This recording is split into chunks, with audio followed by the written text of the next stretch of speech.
अन्नपदेन्नस्य नूदै जनमेवस्य शुभमिनः प्रप्रदातारन्तारिक उवरजन्नो देहिर्विपदे चतुष्पदे चतुष्कोणमण्डलं कृत्वा तदुपरि नैवेद्यपात्रं निधाय गायत्रीमन्त्रेण पात्रं प्रोक्षयेत् ऋतन्त्वा सत्येन वर्हिञ्चामि धेनुमुद्रयाम् अमृतीकृत्य ग्रासमुद्रया ॐ प्राणाय स्वाहा ॐ अपानाय स्वाहा ॐ व्यानाय स्वाहा ॐ उदानाय स्वाहा ॐ समानाय स्वाहा ॐ ब्रह्मणे नमः।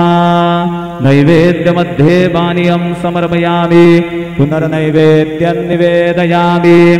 ॐ प्राणाय स्वाहा ॐ अपानाय स्वाहा ॐ व्यानाय स्वाहा ॐ उदानाय स्वाहा ॐ समानाय स्वाहा ॐ ब्रह्मणे नमः। नैवेद्यं समर्पयामि हस्तप्रक्षालनं समर्पयामि मुखप्रक्षालनं समर्पयामि शेषोपचारार्थे प्रार्थनापूर्वक नमस्कारं करोमि। श्री सच्चिदानंद सद्गुरु साईनाथ महाराज की जय।